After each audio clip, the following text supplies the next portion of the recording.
All right, so for the next exercise, we've got hip thrusts. Now what these are, you can do these on your couch, you can do them on a bench, you can do them with a load if you are comfortable, or for starters, you just kind of want to start with just your body weight, make sure you do it correctly. So you're going to put yourself on the couch or bench or whatever you're using, but you want it to hit like right at your ribs, so right below your ribs. So you're here, kind of like a bridge. And you're going to bring your hands behind your head. You're going to drop down, then drive your hips up, squeezing at the top. Really focusing on that slow motion down for 3, up for 3, squeezing those glutes. You can add a band over your knees if you wish. You can also, again, you'd place a load like a bar or dumbbell on your hips if you wish. And hold it. Just make sure if you use a bar that you always put that pad, or you're going to feel that later on your hip bones.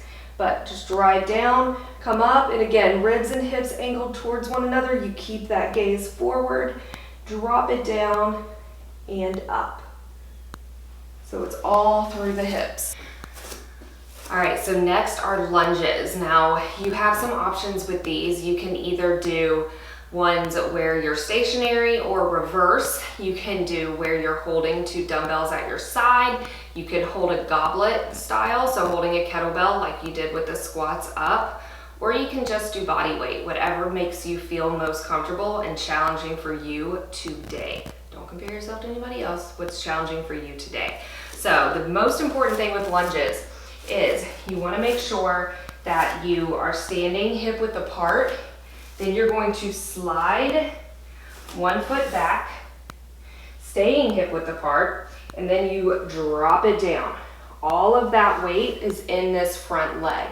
Drive through that front leg, come up. Now, if you are doing stationary, you're still just staying right here, drop it down, come up. So you're just pressing through that entire foot. You're not going forward, you're not lifting your heel, you're dropping down about 90-degree angle with your leg, your front leg, and driving through that front leg to come back up. That back leg is just there. A lot of us press off through that back leg. I want you to not do that. Think about pressing off through your front leg. That's where you should be doing all the work for the lunges. So you'll do however many on each side, then you will switch, and then you will rest and do it again. All right, so the next exercise that you have is a bridge with a press. Now, you can do this with just body weight if you need to.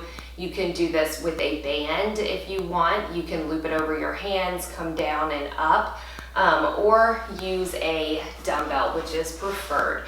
So you're going to come into or onto the ground. Your feet are down. You're going to lift up into a bridge like we did earlier, but then you're holding a dumbbell in one hand and you're pressing up. You come back down, press up. You want to think about not rotating through your chest, through your hips. Everything stays stable. Now, if you want more of a challenge, go into a single leg bridge. So lift that outside leg, press up. So the leg that goes up is the same one that you're pressing with. So a contralateral approach to your body. So you're working one side, your upper body, one side on the lower body. So it kind of evens it out, right? So you'll do however many reps on each side, then switch, same thing on the other side. Is a bird dog row. Now there's some different options that you can do for this. So if you are just starting out and you need to work on just stability, then I want you to just focus on the bird dog itself, right? So you're going to get into a quadruped or all 4 position. You're going to extend one leg, one arm out, so opposite arm, opposite leg, and you're just going to hold it here. Once you get good feeling all your weight in your core here, then you are going to go into crunches. So for however many reps is listed for the row, you just do crunches. So you're bringing your knee and elbow towards each other, kind of rounding, contracting your core, and then extending back out. And you should keep all your weight. You shouldn't feel it a ton in your shoulders, a ton in your leg. You should try to get it all in that core. Okay, so you've got those.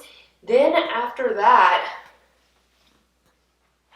then next up would be, if you feel good there, you're gonna do a row. If you have a band, you can do it this way, or you can do it with a dumbbell. So if you have a band, you're holding it, you have it attached to something, you're in that bird dog stance, it's out in front of you, you're rowing back.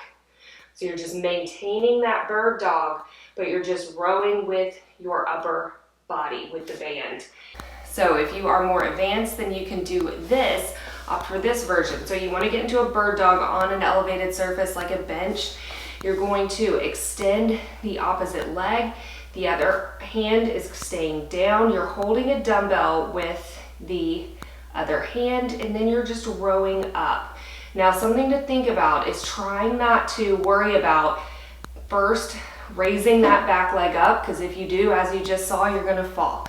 So you want to think about just keeping your hips square, and then also just rowing and not letting your shoulder drop on that rowing arm. So you'll do however many reps on each side and then go to the next. All right, so for your two main core exercises, you're going to do double crunches first, which consists of getting on your back, so in a supine position, and your hands are going to go behind your head, your feet are flat, knees are bent.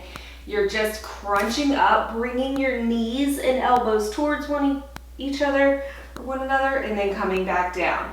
Now you want to focus on kind of curling your spine up and then unrolling it down as you do. You don't want to have a big arch in your back. You want to keep those ribs and hips towards one another the whole time. It's going to make that core engage that much more. Then along with that, you have a just good old plank hold. Now you can do this in a variety of ways. You can do it on your palms. That's a little more challenging, on your forearms, but both ways you want to make sure you maintain a neutral spine and your shoulders stay stacked over your elbows or your palms. You don't let your hips drop down. You keep that core engaged, and you can squeeze those glutes as well. You hold this for however long that it is noted for you to hold it for.